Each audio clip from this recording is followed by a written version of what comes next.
Uh, Hammer looked like an Atari system today. Phoenix is a mess, James. Even Oh, with heck yeah. like Nick Richards, this is a good ball player, big guy, something they desperately need. They're starting Mason Plumlee for God's sakes, but that team is a mess. Oh, yeah, I think it's a total mess. I mean, that team has been a little off for since they made the big trade to get Kevin Durant, and it's just really tough to bring in the talent around those guys when you have, three $50 million players basically. Do you? One of them coming off the bench. That's incredible. That is We're crazy. talking about $20 million of like Yusuf Nurkic coming off the bench, and now you got $50 million from Bradley Beal coming off the bench. It's Crazy. tough look. Tough look. Do you?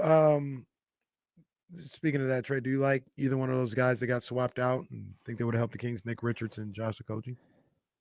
Yeah, I mean, did the trade go through? I missed this on the way home.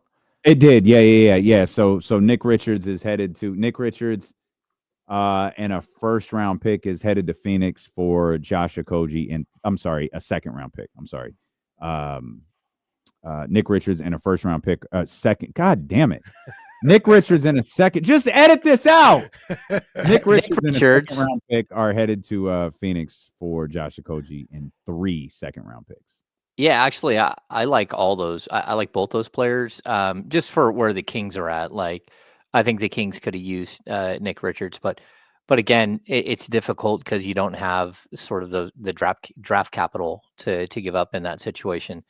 And like, look, is he a game changer? I don't think so.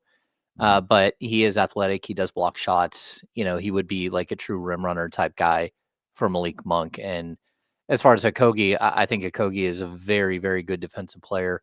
He's limited offensively, but he's also way younger than a guy like Jay Crowder. Maybe not as big as Jay Crowder, but still plays that same physical style. Real quick, James, help us out with this one, and let me know if this is accurate information or not. But I'm trying to figure out exactly what the Kings have to trade when it comes to picks. They don't, from what I can see, they don't have control to make a deal of a first round pick until 27. At the earliest. At the earliest. And they don't have control of a second round pick until 29. Yeah. And all they have is 29. Okay. So they only have their 2029 second round pick. And then they have this ridiculously like protected. It's like 55 through 60. If it lands, the Bulls pick somehow lands 55 through 60, you would get the Bulls second round pick. But outside of that, like the Kings have very little. Their 26 and 27 are tied up in the Kevin Huerter trade. So if their second round picks, their first round picks, their 25 and 26 are tied up in the Kevin Huerter trade. If it doesn't relay by 2026, their 2026, they keep their first round pick, and the trade then becomes 2 seconds, the Kings 26 and 27. So they can't trade those two. So they technically can't trade their 27, although they can trade it. They just have to have language in there that says if the 2026 first round pick isn't relayed, then they get the 2027. If not, a team would get their 2028. They have their 27, 28, 29, 30, and 31 first round picks, but the 31 first round pick is the one with the pick swap from San Antonio. When the hell did second round picks become the new hotness? Them things have been going. I was starting a couple of years ago. I feel like those things started getting thrown around like crazy. That's why it was surprising when the Kings just kind of gave a bunch of them away because they are valuable. We've seen players get traded for 4 second round picks, or a decent player going for 2 second round picks.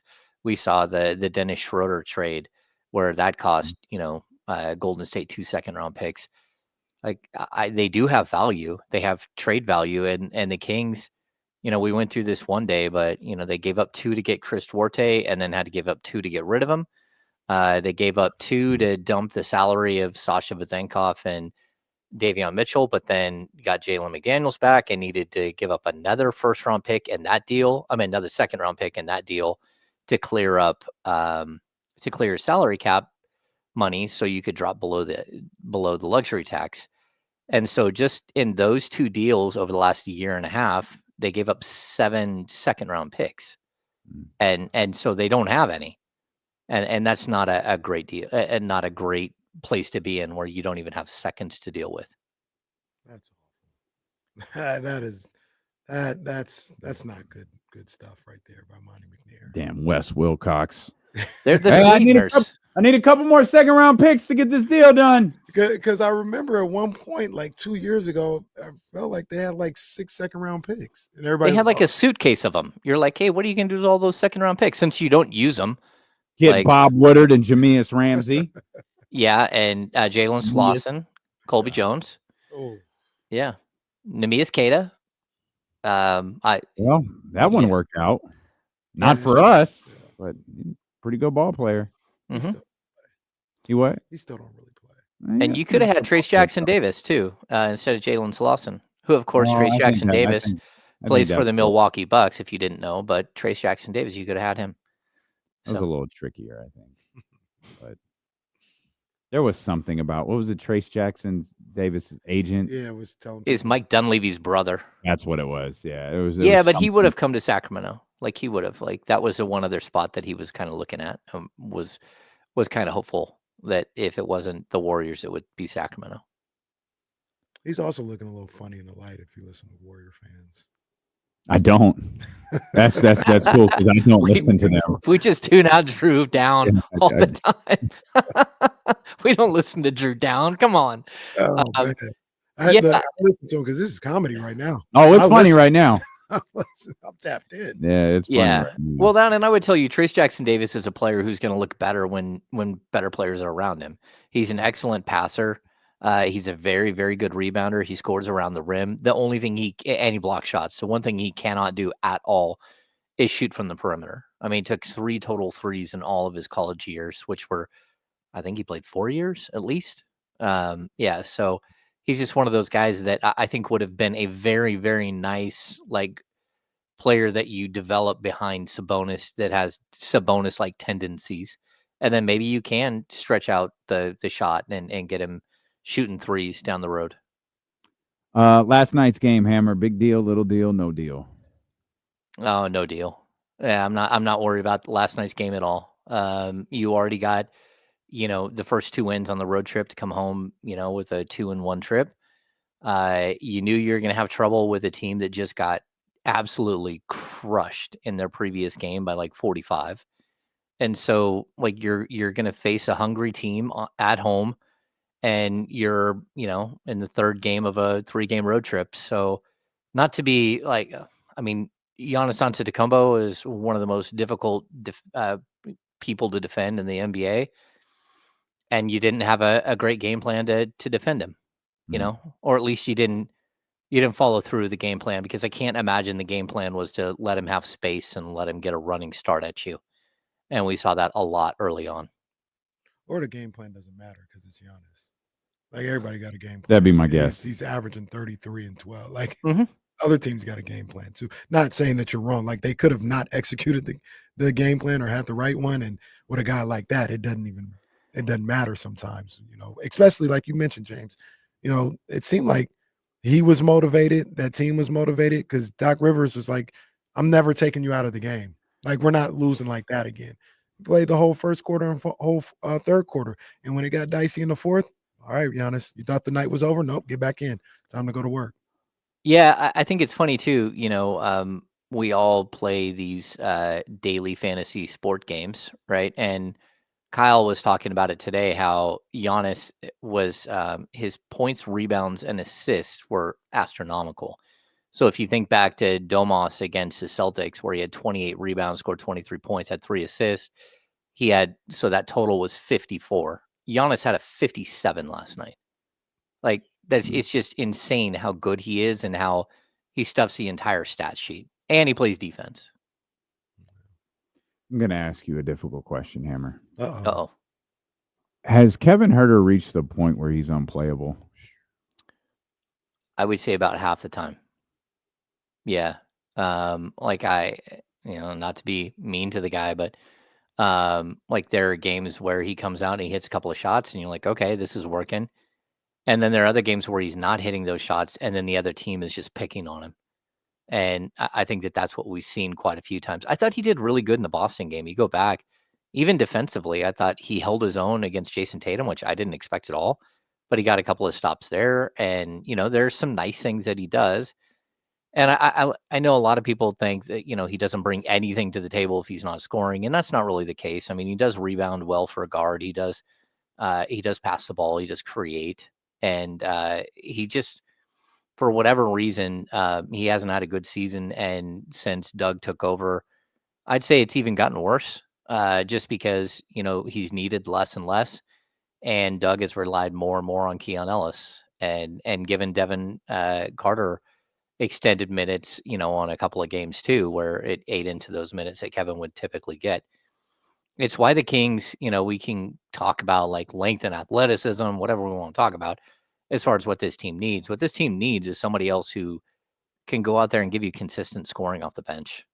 And, when you move Malik Monk to the starting lineup, it did deplete that second unit, but you can't go into a game last night, or would you get you get 17 points out of the core guys before the, sort of the last 2 minutes of the game where, Jordan McLaughlin scored a 3 and I think Colby Jones got a bucket.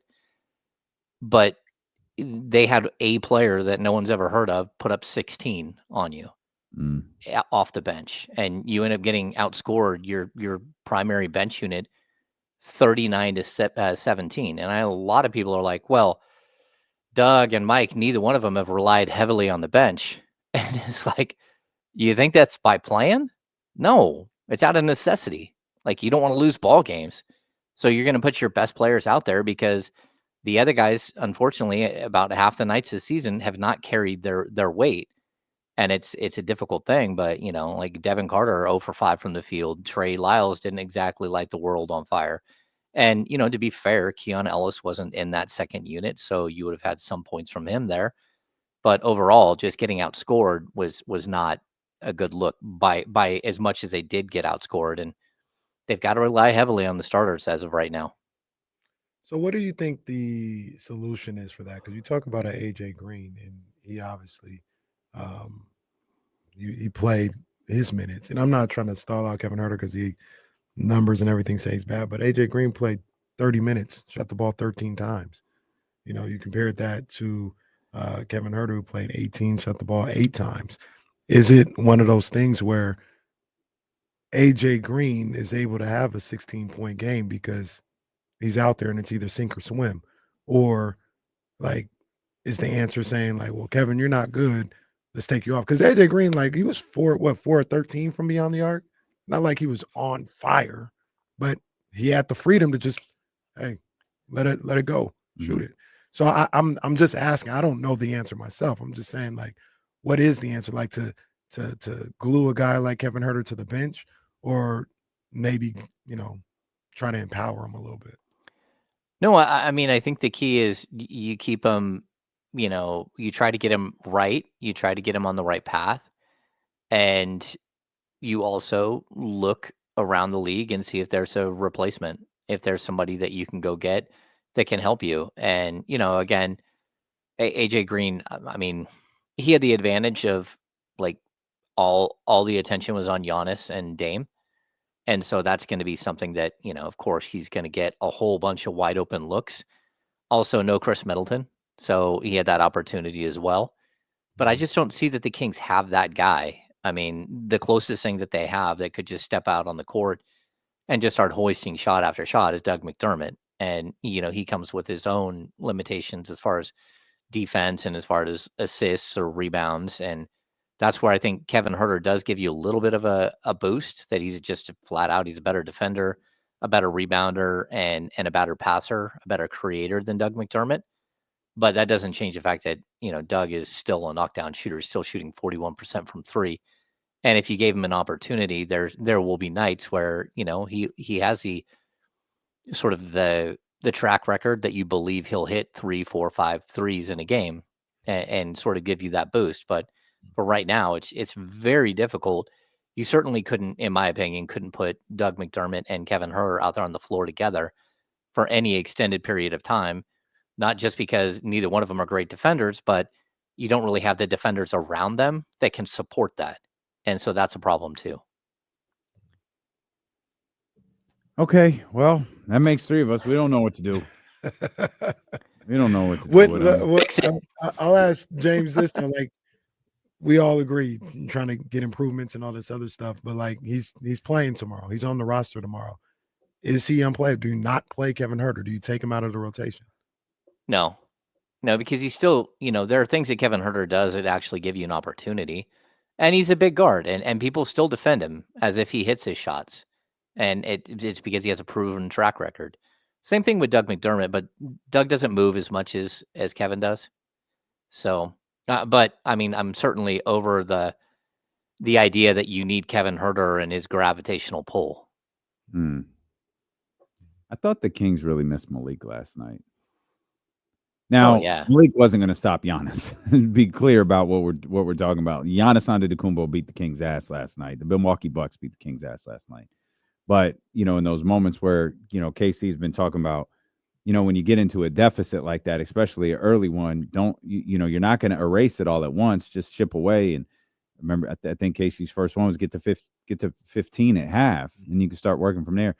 When you get to the 18, 17, 16, that's where I feel like Malik, not just with his playmaking ability and his playmaking for others, but with that energy and that fire, like, hey, we're getting there. Hey, let's just keep chopping away.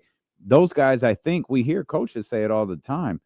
I think Doug said it recently. Just get the lead to such and such. Mm-hmm. The Philly game, I think, was the famous, hey, give me 3 stops in a row.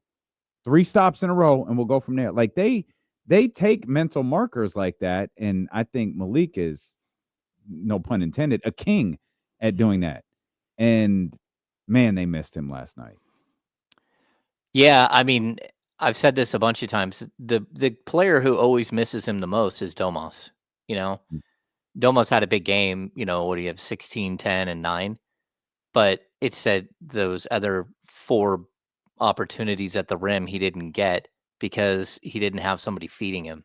And so, Malik Monk and his ability to break a defense down, to get downhill and to draw attention and then find Domas on those cuts to the basket. That's something that this team just really can't live without. And again, if you're talking about what do the Kings need, they could use another player who's just really good in the pick and roll. And whether it's a tall guy or whether it's another guard that's just good in the pick and roll. One of the reasons why the Kings, outside of the fact that, Malik Monk and De'Aaron Fox are super close, one of the other things that they had done the research on was the fact that he was the best pick and roll guard in the NBA, like per the numbers. And so they knew exactly what they were getting themselves into, whether, like, again, the rim runner type guy, go get a JaVale McGee to go with him, or if it's just Domas. And I think they found that tandem with Domas is just incredible. The other thing, when you don't have Malik, you have to manufacture your own energy because he's not there to bring it. And that's a problem for this team. They're not sort of that type of player. And I think we all like played sports, and you always, who the guy who was on your team that like brought that energy and sort of got everything out of everybody, and when you don't have that piece, it's really difficult. And, one of the problems when you shift Malik Monk to the starting lineup is all of a sudden he goes from playing 26 minutes a night to 34. And so if he wasn't ready for that, if his body's not ready for that, we are going to see Malik break down. We are going to see him have issues here and there because he hasn't played that type of minutes anytime in the last couple of years in the NBA. I think with the Lakers, he averaged 28 minutes a game, but his first year in Sacramento, he averaged 22.3 minutes per game. Second year, like 26.3.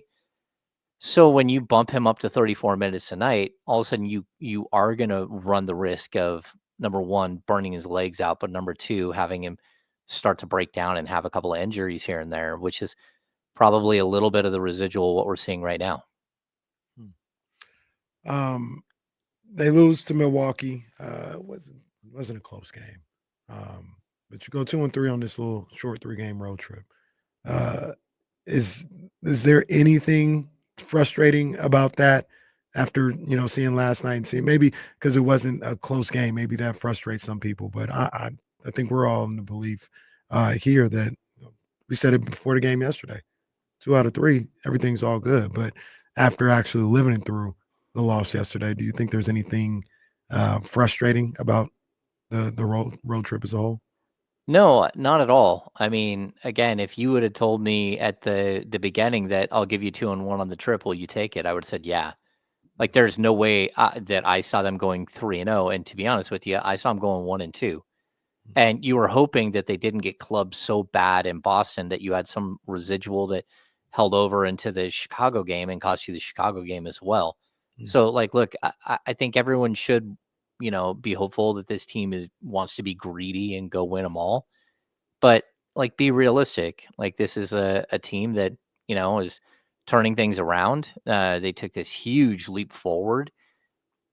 There's gonna be like these little step backs, and you need to make sure that, one game doesn't turn into two. You got a big game against Houston coming up, and you might not have Malik Monk again. I have a tough time seeing Malik Monk missing a TNT game. I just that's not who he is, and he's going to want to be out there in the bright lights. But also, you don't want this thing to snowball at all. And the way that this season has gone, a loss to a really good team like the Bucks, and then a loss to a Houston Rockets team that, if you do lose that game, that's a really good Houston Rockets team who's, way ahead of you in the standings. What you can't let that happen from then on is to go, oh no, here we go again, and drop games to bad teams like the Wizards or even the Golden State Warriors, who aren't playing well at all right now. So this is a moment where, okay, you lost one, like, regroup. Hopefully you don't lose two, but if you get a win against Houston, that's a big win. That's a big win against one of the top 3 teams in the West. Then you start looking at the next couple of games and saying, okay, like, we didn't win 8 in a row, but there's a possibility here you can win 10 out of 11. And to be honest, it's really good. So, like, if they continue this path that they're on right now, I see good things. I see good things for them. Real quick, Rockets coming in to go to one center on a back-to-back, second night of a back-to-back. They play the Nuggets tonight, I think. Oh, in Denver? Yeah. Oh, so that's a crazy one. I'd also like to point out, as much as I would like it to be true, the Warriors aren't going to lose every game the rest of the season. So as long as Steph Curry is stepping foot on the Golden One Center, I'm going to be a little. Oh, yeah. I'm going to be a little anxious. Yeah. I'm never comfortable going against those dudes. Anxious. Never. We'll come back. James is going to spend a couple more minutes before we send him out on soccer dad duty. So we'll talk more Kings basketball with the insider from the Insiders, James Ham, here with you on KC on Sacramento Sports Leader, ESPN 1320. No, go ahead. Did my picture clear up, or do I need to switch Wi-Fi's? No, you're good. You look, you're in 4K. Oh, okay. Sweet.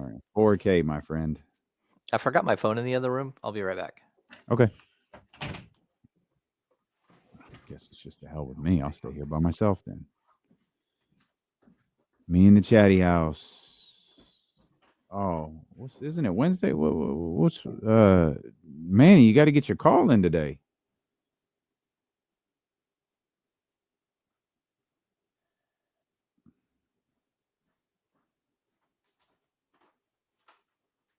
Well, Skeegan 916, that's probably always true. Hey, we never saw James again. Yeah, that's funny.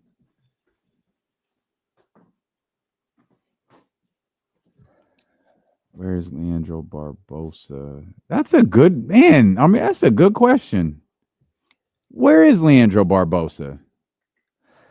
He's there, I think. Is he? I'm not. I used to see him a lot. Him and Doug would work out Domas, but I haven't. I haven't been to the arena a lot this year. James, I'll be there tomorrow and Sunday. Oh shoot! Yeah, I need to send that text out. Yeah, I'll be there tomorrow and Sunday. Yeah, I hadn't seen Barbosa, but I kind of assumed that was my own doing.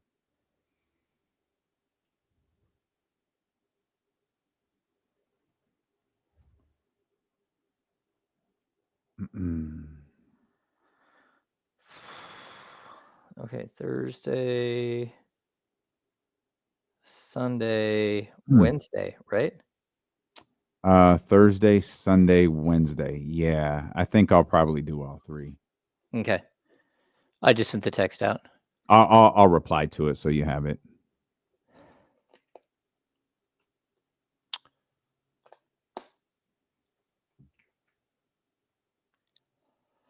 Jared Brown. No, I'm not expecting a trade as of right now. I think Huerter for Nurkic works. Oh, for I don't know Nurkic? that I love it. Yeah, I don't know that I love it, but it works. I don't hear good things about him off the court. Yeah. Or like as a personality. I don't want to say off the court like he does bad things, like he doesn't, pick up his dog poo when he goes on someone's lawn in his neighborhood or something. But no, I just think who the only people worse than, I think we're coming back here, so I'm gonna tell you on the air. I was telling James, the only people worse than the people who don't pick up after their dog on a walk are the people who put those stupid little signs on their yard that say, no dogs on here. Man, go to hell. Dog be fine. We'll clean it up. Be just fine. I have a picture of my pug squatting right next to one of those signs. Oh, that's terrific. He chooses to go where he wants. Like, shout out to the pug. Shout out. You're not the boss of him. We were talking about this during the commercial break, and actually that's what sparked the conversation. You don't like Yusuf Nurkic, do you, on this team? No, I mean, like I don't hate it except for the dollar amount. Yeah, like you get no relief, and maybe you don't really get an upgrade, because it's about, I think we just looked it up. What was it? 20? It was like 19 and 20 or something like that for the rest of this year and next year.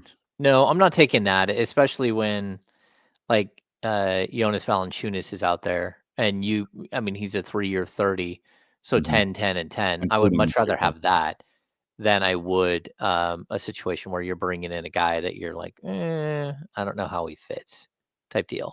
Yeah. No, I was gonna say that's all it really is for me. I think is the contract. I wouldn't want to take a chance on him because of that money, because he's an all right player.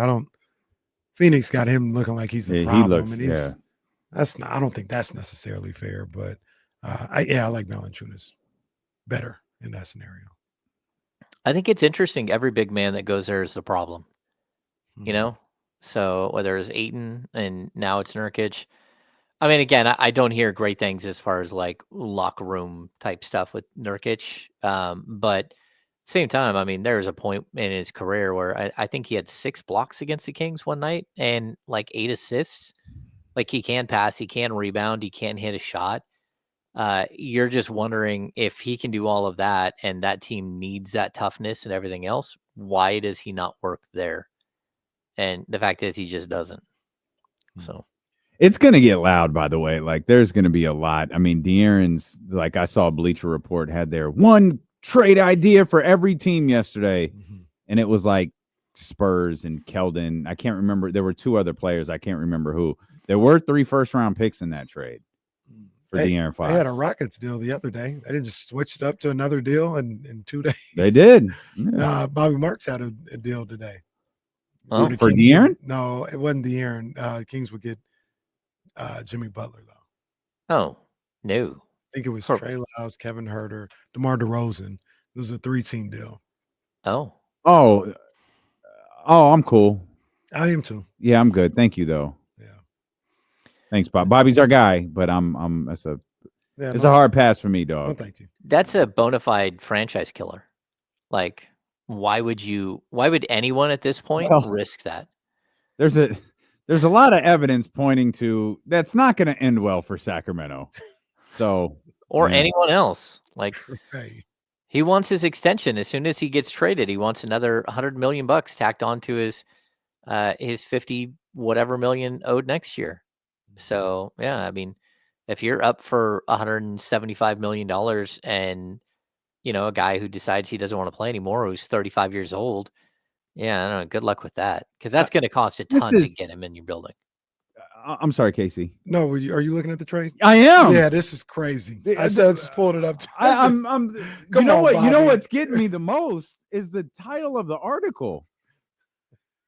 5 offers that would change the title race. Butler joins the Kings to end the feud with the Heat. We get Alec Burks, Kings legend, I believe. Yep. Killer, not really a Kings legend, though. I think he played 14 games and scored 21 good. points total. Oh. Yeah. But when he plays against us, he's Giannis. Yeah. And we're giving up a top 4 protected pick. Yeah, that's crazy. Mm. And a pick swap in 2029. Oh, Bobby, this is crazy. No, well, sir. Looks like we're giving up everything. Nobody is. Who's even trading with? Like, what is Detroit even giving up in this conversation? You know, I'm going to say this too. I think the one thing, like, if you saw the clip of, you know, when the Bulls had DeMar there when the Kings rolled through Chicago, right? You had like standing ovation from Vucevic and from Zach LaVine for DeMar DeRozan. Like, you'll get a standing ovation the day that the Miami Heat trade Jimmy Butler, but by his teammates saying thank goodness he's gone. Like, there's something, you know, DeMar DeRozan, you know, like point whatever. He can't defend like Jimmy Butler, but like when he leaves the city, it's not in ruin. And that's exactly what Jimmy Butler just everywhere he goes, it's just like, oh my goodness, like look what you did. You trashed everything. Like, big deal. You have an opportunity to go deeper in the playoffs, like 1 year, maybe 2. Okay. Well, if You you can't promised even me guarantee. 2, I might take it. If you told me it was 2, right. I might take it. I just don't see that trade changing the title picture. No. And you're giving up everything. You're giving up. That was a lot. Well, your whole bench. Yeah. Well, yeah. So your bench is gone, but like, so is any hope at a future. Yeah, trade assets, draft picks, everything. That is literally Monty and West going, F it. Whatever, dude. I'm out anyways, so let's get this deal for Jimmy Butler. That was a crazy trade proposal. I skimmed by it this morning when I was on the website. I was just like, no, I wouldn't do that. And then I actually just when we were talking about, let me see what the details were. No, this is wild. I said, wait a minute. I think we were looking at the same talk. I said, well, wait a minute. That's a little this wild. Ain't good. Well, even that, most of the trades you're seeing right now are like De'Aaron Fox for, you know, 2 dudes, maybe 3 dudes who are, you know, 7, 8, 9 in your rotation, or 6, 7, 8 in your rotation. The Spurs offer was trash. The Bleacher Report one was garbage. No, it's bad. And so is the Rockets one, where you're talking about Fred VanVleet with a team option at $46 million or something for next year. Like, that's a crazy trade. And like, not that I like Fred VanVleet, but if the Kings are making a move with Fox, it's going to cost you, like I keep saying this, like if you're dealing specifically with Houston, they'll want to wait till this summer. It'll be Jalen Green. It'll be Jabari Smith, and they'll ask for Tari Eason, and they'll take Cam Whitmore most likely. And then they're going to want to pick. Like, that's probably what they're asking for. And to be honest with you, go look at the Donovan Mitchell trade. I mean, they got more than that for Donovan Mitchell. And I expect the Kings to ask for a ransom for Fox as well, if that's where if he does decide to go. And you're just waiting to see whether he pushes the button or not. But it's for everybody in Sacramento right now. Everything should be about trying to win as many games as possible to convince De'Aaron that this is a spot for him to stay. Everything outside of trading for Jimmy Butler. If there's anything else that you can do outside of trading for Jimmy, like everything else though, like there's no reason, there's no reason at all for the Kings not to make a trade today. Like, they have until February, whatever, but why do you make a trade that you only have a player for 25 games left in the season? 5 of which you're going to have this feeling out period and whether or not they fit or not. And, you know, who knows if it's a good fit. 2 games where you might lose specifically because you have so many players going out the door that you can't, you know, field a reasonable roster. Like, time is of the essence. Go out and make a deal if there's one to be made. Don't wait around. And if you think you need to see more of this team, I don't know what to tell you. Like we're not dealing with abacuses here. You have computers. Like we're way far advanced past. I need to still see a couple more games of these guys. You know exactly who they are. It's the same group you've had for 3 years. So I'm just confused. James, how realistic you think it is they make a deal? I think it's pretty realistic. I mean, because just because you fired a head coach doesn't mean that Rich Paul, his request for more talent, like went away. Like this team, it needs more. We just talked about it, how, they almost outscored AJ Green on the bench yesterday. They beat AJ Green 17-16, but they also had Bobby Portis go for 8 points and a couple other dudes go for one went for 11, and you just got thumped. You do not have the depth on this roster right now to compete at a 4 or 5 seed. You might be able to make a run and get there just on vibes and all that stuff, but once we get to playoffs, we all know the roster, the rotation shrinks down, and that shrinking down of the rotation means that how much do you trust Kevin Huerter as your 8th man? How much do you trust? I think we all agree they need to. How do you get there? Do they have what it takes to get there? We just saw Nick Richards and a coach get traded for 5 combined picks or 4 combined picks. Do they have what it takes to make a deal that'll add to this, not just subtract? Do they even have one that'll swap? It's gonna hurt. I mean, you're gonna lose picks, and that's a scary proposition when you don't have, DeMar DeRozan isn't a guaranteed player for you in the 26-27 season. So are you going to give up that 27 pick? I don't know. That's tough, but man, it's you have to gamble at some point, and you've got to, put your faith in what you have and add the pieces that make those players better. All right. So James has faith. We'll see. I mean, at some point you have to, though. I mean, or you have to say, well, we should be sellers. Oh, that's a whole different conversation. Because when you say sellers, you're really talking about one person.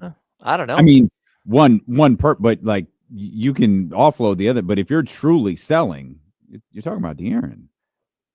Well, I mean, maybe. If you're truly selling, there's all kinds of players on your roster you can sell. Yeah, we're not there. We don't need to sell nothing. No, I mean, but are you buyers or are you sellers? Because at 20-20, you can't say, well, we're a stand pat team. Yeah, we're constantly window shoppers. No, you're not a stand pat team. Yeah, I told Kyle today, all these, every time an NFL team interviews an offensive coordinator or a NFL head coach possibility right now, they keep sending out these, it's almost like baseball cards of the guys that they interviewed. We just completed an interview with, Coach X. I need the Kings, they probably should just put out who they're interested in the same way. Hey, we are interested in player X. We've had conversations, because that's what they do anyways. We hear all day long about who they're. The tough part of that is you got to follow it up with, well, we missed on this one. Well, NFL coaches don't do that. NFL organizations don't do that. Well, you hit them with the old Domantas Sabonis. Man, missed again. We were close, but no cigar. Yeah, well, at least we got that one done. Yeah, Jesse, we're gonna break right here because James is gonna go be a soccer dad. Hey. So we're gonna get things right. We're gonna come back. We've got Kings basketball to talk about. I don't know if we're gonna get to him today. I do have some thoughts on the Raiders head coaching position. We might have to hold those off till tomorrow, but I got some thoughts. Appreciate you, James, for jumping in early and spending some time with us. Make sure you're locked in with James and Kyle tomorrow at 10 a.m. We've got more Kings talk ahead here on Sacramento Sports Leader ESPN 1320.